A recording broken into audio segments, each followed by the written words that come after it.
Hi, good afternoon, everybody. Welcome to BREB Class 3.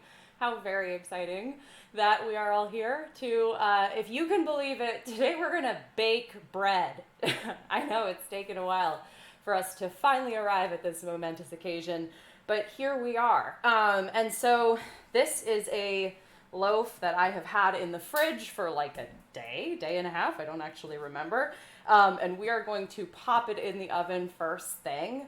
And what I'm going to do is put this bread in the oven, do the whole thing, the whole choreography, and then I'll come back to the bench and we'll kind of break it apart, including we'll spend a long time checking out that ever intimidating step, scoring. So speaking of which, here is my double-edged razor blade. I have one of these. One sort of like, I would say breed of question that I'm getting from those people who ask me about bread these days is, do I need to buy this specialized piece of equipment? Do I need to buy that specialized piece of equipment? Do I need to buy that? And so with the double-edged razor blade, you know, folks ask me, do I need to buy one of these? And we'll talk about this today, but my general opinion is this is, especially depending on the one you buy, not a very expensive item, and it will probably end up saving you a lot of worry. And it will make your bread, it'll have pretty cuts on top. But we'll play around with that today. So I like to get my blade ready before I go over to the stove. I like to make sure that I'm all ready to go, right? Before I have to go do a series of steps that are hot and kind of dangerous and sharp. And that's the main thing I want to underscore about these razor blades. They are sharp as fuck. I'm going to swear on this show, so if you have kids, make sure that the cool kind who like swearing. Really sharp. So even though you might be like a chef and you're really used to blades or something, I just be careful around this thing, especially if you're more of a novice cook or baker. Woo! This puppy is sharp, so just be careful. I've got it all ready to go. I've got my bread here. And the other thing that's been happening this whole time is there's a clamshell, a double clamshell that we're going to cook the bread in that's in the oven preheating at 500 degrees. So what we're going to do is I'm going to walk over there. I'm going to open up that super hot clamshell. I'm going to wear protective mitts. I'm going to plop this Breb in there. I'm going to score the top using my razor blade. I'm going to close it. And I'm going to put it back in the oven, and then I'm going to come back over here and debrief the entire thing. And we'll get really into the scoring part. So hopefully you'll still hear me when I walk back there.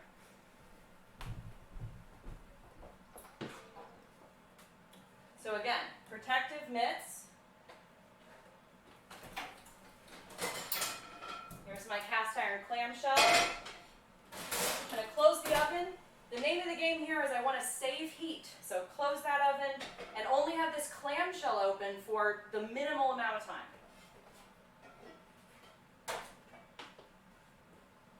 Take those mitts off. Little scary step there where we plop the bread out into that super freaking hot clamshell. Score the top.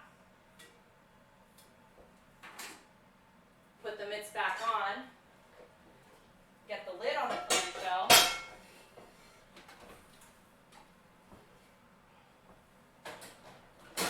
Get the whole contraption in that very hot oven. And then I'll set a timer for 20 minutes and turn the oven down to 450. And if for some reason you are just joining us with Class 3, I'm following, for the most part, when I'm doing just this basic sourdough recipe, I'm following the tartine breads recipe. So now that is in the oven, and it's going to have a really hot experience. You know, that's going to be the first thing that happens to it. So we can talk a little bit about why we have this really hot cast iron clamshell in a larger oven that's, you know, also max, 500 degrees, really cranked up.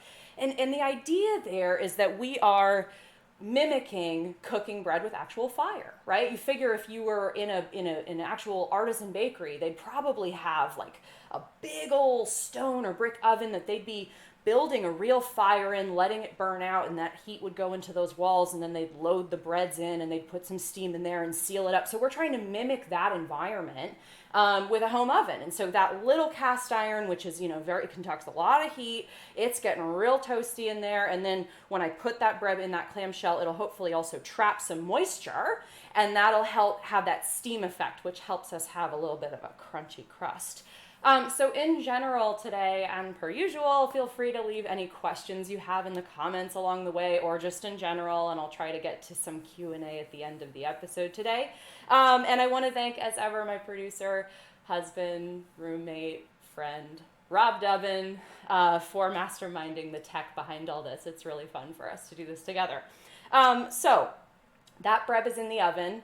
We will be revisiting it throughout the episode today. But now, like I said, I want to kind of zoom in on the whole scoring part of this, because I don't know about you, but I found scoring really intimidating when I first learned that that's what this was all going to entail. I remember resisting this notion of buying a double-edged razor blade. I found it kind of stressful. And I get it. I think there's different little phases of this process that are sort of stressful, and there's the question of whether you want to invest in the materials, and that the Combo Lodge cooker, again, not an item that's all that expensive, especially compared to a Dutch oven, which I think is the other thing that you could be cooking bread like this in. And so, this is obviously, I think, maybe more folks have these around, and so you can definitely cook bread in this. And I did for a long time, but eventually I switched to the Lodge. All right, so now I'm going to grab just a couple of Brebs that we can hopefully play with a little bit in terms of scoring.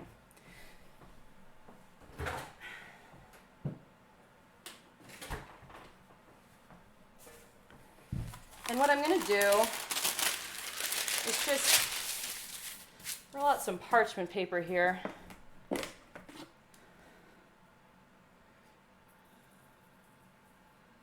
I'm going to dust it with a little flour. And this is just going to be us playing around. One thing I did want to mention first. Oh, I'm going to go grab my razor blade.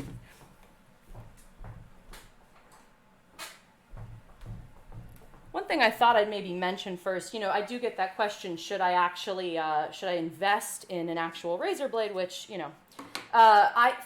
just for fun right now. And again, this is one of those pieces of equipment that I didn't buy right away. And so at first I tried to just hack it with my sharpest kitchen knife. And so this is my sharpest kitchen knife. I just sharpened it. And I thought it might be kind of interesting to just show you on the bottom of this Breb, how this fares. And again, what we're looking for here are those nice, we don't want to tear through this. We want to cut through this. So sharpest kitchen knife, you can see I'm not, if I want to get in there, I'm kind of just tearing it. So let's pick up the razor blade instead. And you can see it's getting way further down in there right away. So that's the underside of this Breb. And now we can just show the top of it for you so we can kind of see it here. So, typically I do this step right into that super hot clamshell, but I'm going to put it on this piece of parchment paper just so we can see it. And some bakers do put it onto a piece of parchment paper and then put this whole thing into that hot clamshell. I have done it that way before. I didn't like it. I don't know. There's something I like about kind of being at the hot stove and getting it all done. And so I'm going to show you just a couple of different ways of scoring on a couple of loaves here. And the first one that I'll show you is the one that I tend to do, which is just basically I'm doing a little cut all the way around, maybe I'll do 8 of them all the way around. And I like to say that this is well, it kind of looks like a sand dollar, like the seashell. I'm from Northern California where there are such things. But I also think it kind of looks like Vonnegut's drawing of an asshole. So I find it funny. One of the things with these razor blades, in addition, okay, so one thing I will say, I made this mistake at first. At first, I bought one razor blade and I just used it over and over and over and over and over. The blades themselves are not expensive.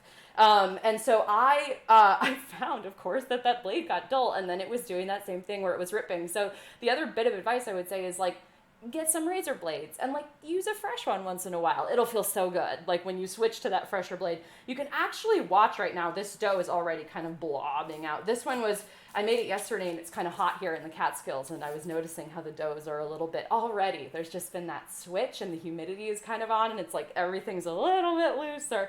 All right, so with this blade, very sharp, we want to get it in there. We want to be definitive with our motions. You know, you don't want to be like, no, you want to be like, like really commit to what you're doing. Try to get it at a 45, the blade itself as it enters the dough, you want it to be at, I'm just adjusting the evenness here. You want it to be at like a 45-degree angle. So it's kind of, going in, not completely down, but kind of at an angle. All right, so we can try to just show a slash there. See how it opens up? And I'm just getting down in there. Whoop. So you can kind of see, hopefully.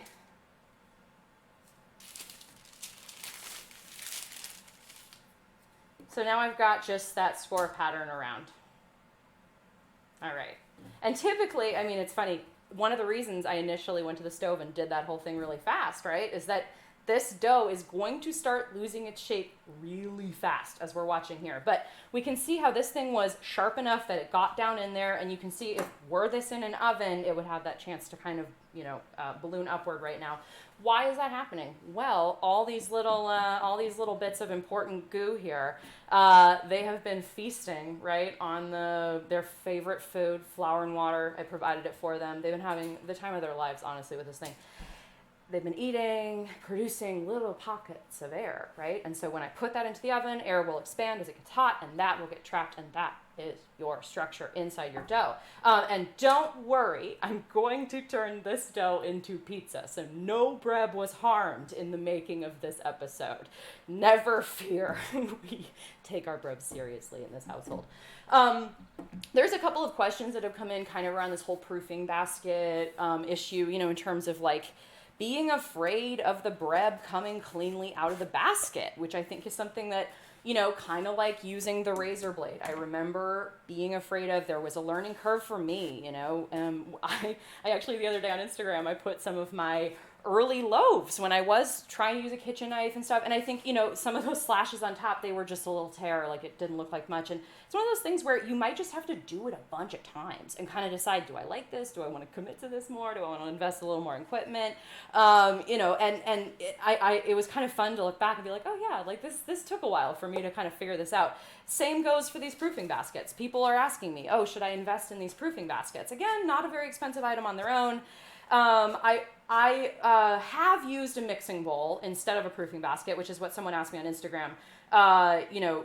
Could I use a mixing bowl instead of the basket? And I have, and I did again, just to sort of check in with what that's like. And here's what I find with it. The basket does a better job of giving you what you want, right? Which is it's holding the shape of the bread for you. You're gonna, in my case, what I recommend is line it with a tea towel, and then you can sift some flour on it. I recommend whole wheat and rice flour 50-50, which is what they say in the Tartine Breads book.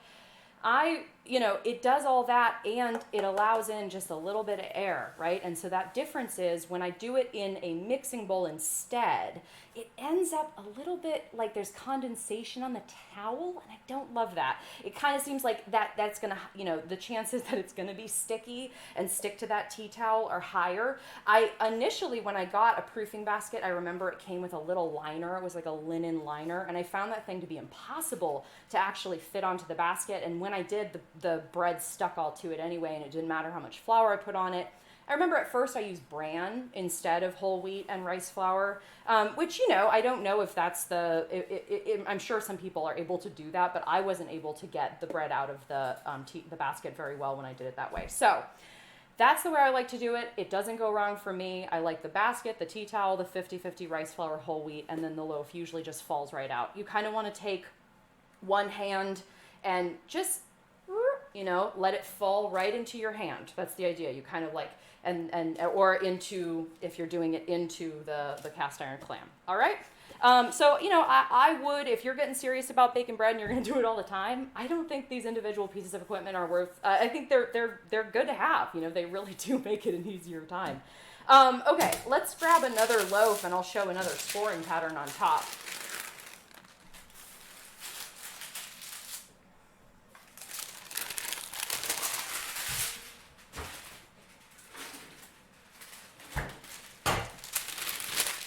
Again, just put some parchment paper down. And I'm going to flour. If you do parchment paper, it is important to flour it, I think, just because it will stick. Probably.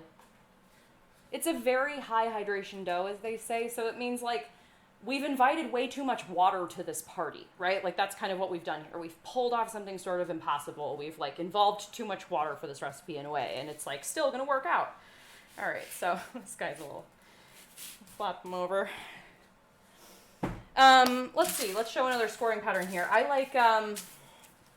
like, especially during these trying times, I like to do a smiley face pattern, which I think always kind of ends up looking a little demonic in the after effect, which is kind of fun. I'm trying to figure out mentally right now if I can do this upside down for y'all. Let's try it. Okay. So I kind of just come, again, thinking about being decisive, thinking about wanting to keep that blade at like a 45-degree angle, and then, all right. there's our smile. Honestly, you can do anything you want at this phase. There are people who get so into this part. You can do patterns on top with flour, right? People have stencils. If you're like the artistic type, this is definitely the stage of the process that you can, like, you know, find your personality in. So I got another question in the queue, which I'm going to kind of punt, which is about fresh milled flour. And I think we can talk about this probably down the road.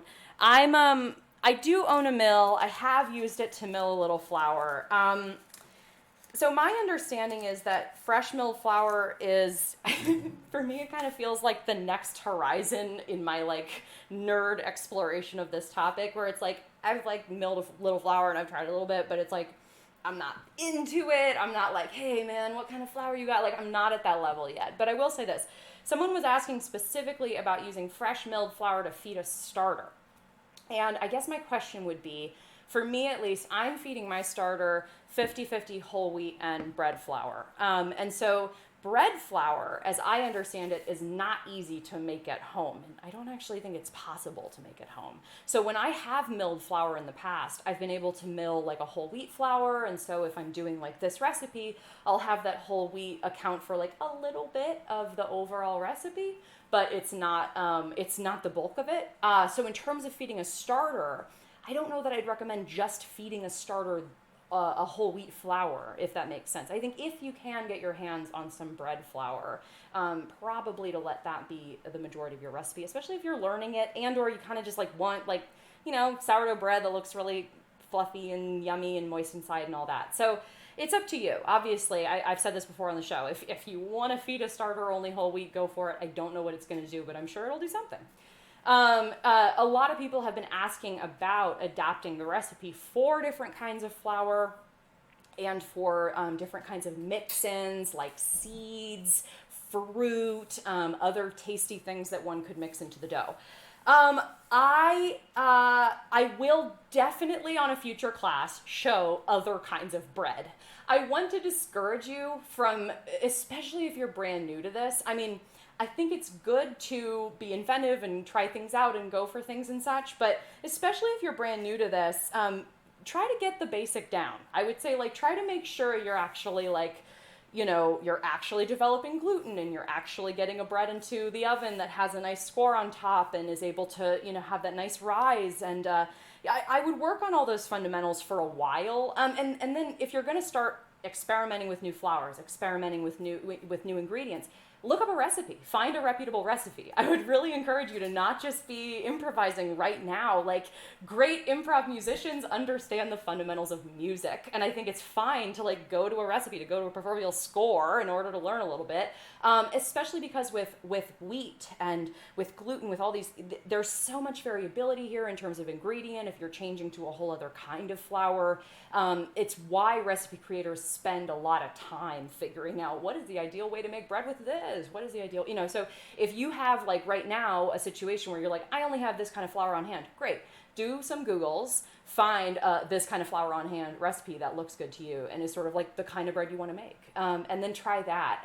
A lot of the questions that folks ask me, I kind of want to be like, well, what does your recipe say? Because I think sometimes with stuff like temperature, it's important that we listen to what was said on the page. And there's a reason that folks are specific about some of this stuff, because it's not as simple as, oh, I swapped in spinach for asparagus in a frittata. Like it's not analogous to something like that. You can really change a lot when you're changing something like flour type.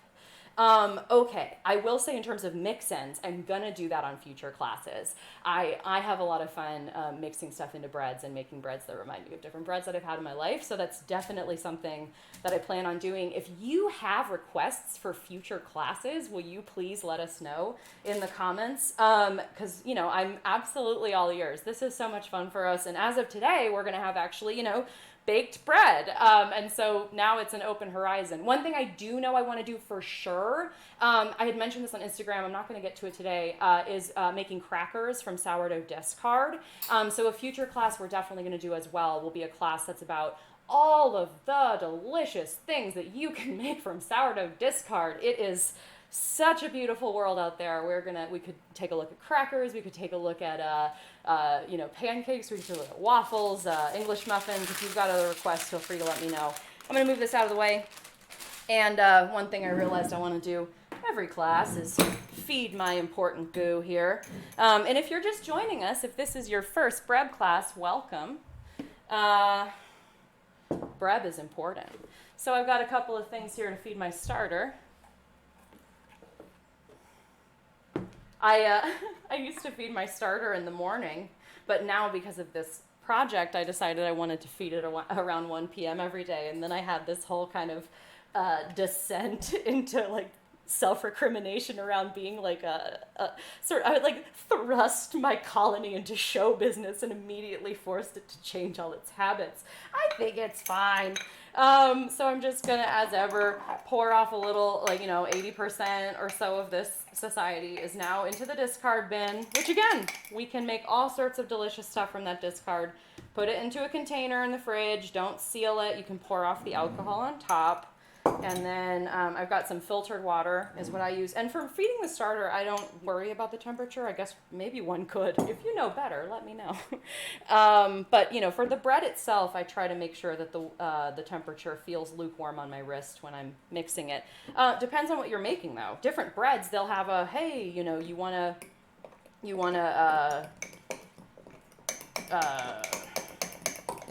sorry, I just lost my train of thought because I'm realizing I should have heard a timer go off behind me, I feel like, at some point a minute ago. I'm going to go check on that bread behind me. So, I have fed my important goo. I'm actually not going to close that. How you doing, bread? Oh, it has 1 minute left. I'm going to rinse off my hands.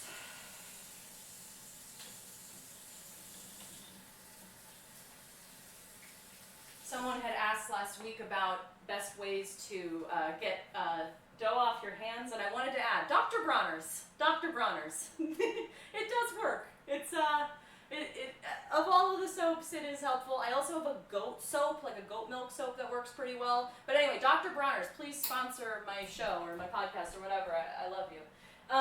So I'm going to now, I've got 1 minute or 20 seconds left on this timer. And what I'm going to do is very, very carefully take this loaf out, take the clamshell lid off, put the bottom onto a cookie sheet, and put the whole thing back in the oven, and then I'll explain why.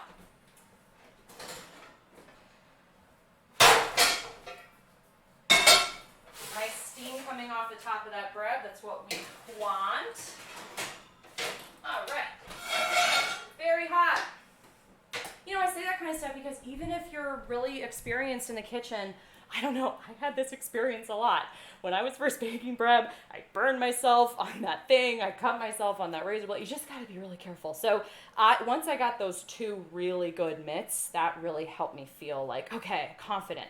What I just did, I took the whole clamshell out, I put it on that cookie sheet, I took the lid off. That's gonna allow the whole thing to brown. And when I opened up the clamshell, I had a really good sign, which is I saw a bunch of like a steam wafting off the bread. That's what we wanna see. So I opened that up, and now the top is gonna have an opportunity to brown. And I put it on a cookie sheet that can handle high temperature. Be sure you don't put it on like a cookie sheet that's not actually for high temperature baking. But I put it on a cookie sheet, and the reason I did that is that's a hack I learned, or a trick I saw online that helps with the bottoms burning, which is something that some people have DM'd me about. Help, how do I keep the bottoms of my Brebs from burning?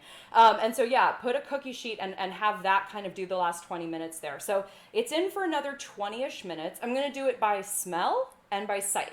So I'm gonna kind of, that 20 minutes is a rough guide, but really every Breb is an individual, as are all of us. Isn't that beautiful? So, you've got an opportunity to use your senses, do a little science, and you'll first smell that there's bread that's baking. And then, you wanna see when it's cooking, when it's baking, you wanna see that the top is tawny and brown and beautiful.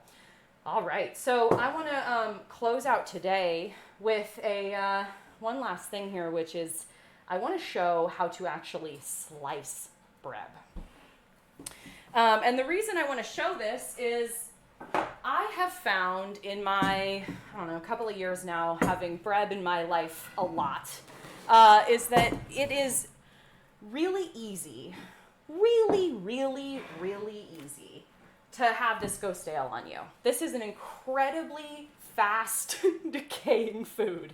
I can't underscore how much better. This is gonna sound hyperbolic, but you gotta believe me. How much better a Breb is, even when it's 4 hours old, as opposed to 8 hours old, as opposed to 24 hours old. Never mind 2 or 3 days old. It is so different. And what happens is the moment that I cut this open, we're going to start to lose all that fabulous moisture. So that's the reason that, I really wouldn't, first of all, always let your bread cool. I don't know how to underscore this enough. Let your bread cool. Do not cut your bread right away. It is very tempting, especially if you've been making a starter for weeks and you've finally taken a loaf of bread out of the oven, to want to cut into it right away. Don't. Set a timer. At least I think a couple hours is really what you want to go for, but you want it to be cool to the touch, right? So this one, I think I baked it around 11 a.m. It's 1-ish now, so I'm going to violate my own rule a little. It's slightly warm, but it's mostly cool. And so what I like to do when I'm preparing, when I'm, slicing a bread,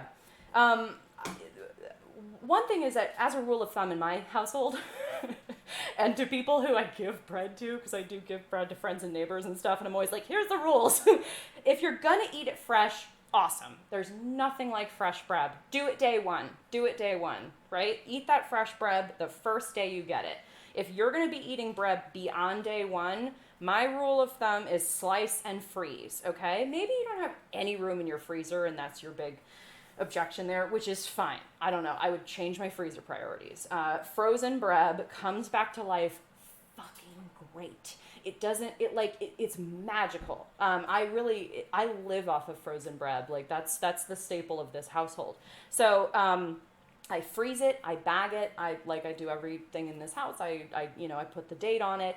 And you can bring it back to life, depending on what you have. I find that actually the best way is a 300-ish degree oven on a cookie sheet is a really nice way to kind of have it come gently back to life, and then you could maybe even put it in a toaster for a little moment there, to just kind of brown up. Don't burn it on its way back, that's definitely what you want to watch out for. I wouldn't just toss it right into a toaster, especially if you don't have a defrost setting, but even then, I find that oven works best, especially if you're making multiple sandwiches or something, So, here we are. We've got the loaf of bread. I like to get my favorite serrated knife. This is my favorite serrated knife.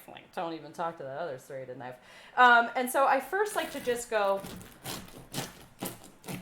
down the middle. Crumb shot. That's it. Oh, I guess there we go.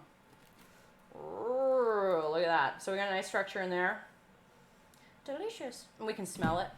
So then, you know, if you want, you can keep one of those halves. And again, the whole goal is to keep some moisture inside that bread. So if you're going to just be eating it, but you want to make sure it stays yummy, well, set it that way. Okay, so now let's say I want to slice this up to freeze some of it. I have my slicer here, whose name is Rodvod. I bought Rodvod at like an antique store, and Rodvod is one of my closest friends, so I wish I knew more. If you're from Denmark, which is I think where Rodvod is from, will you please tell me about the story of these slicers? So I love Rodvod in terms of getting that nice, you know, look at that. That's what you want there. You could also do it, you know, using your serrated knife. You can do the same thing. Again, I like to have that real stable surface to cut on, right? I don't want any monkey business with, like, no, you want to have something very stable. If you have a very, you know, these are sharp, a serrated knife, or at least your serrated knife should be sharp. So you can do it that way too. Personally, I prefer Rodvod as a way to slice. So then once I get through the whole loaf, I will put them in a freezer bag, and I will label and date them. It's gonna get challenging. And as ever, feel free to put comments in the in the Slack and the chat, if you have comments or questions or anything else you want to talk about today. And I will say one more thing here. So one thing I do is not only do I tend to freeze these slices, like, you know, for sandwiches and stuff. But I then take these ends, which you can see here, and I put them into their own freezer bags that accumulate over time. And I turn these into croutons later. So that's something else that we can show in a future class. But as I said, there is nothing on earth as good as fresh baked bread. So we'll have a little bit right now with some oil. And yeah, if you have any questions in general or about what we went over today, feel free to put them in the comments there. Anything else? Ideas for future classes? Your courteous feedback. But yeah, a little oil, a little flaky salt. Well done.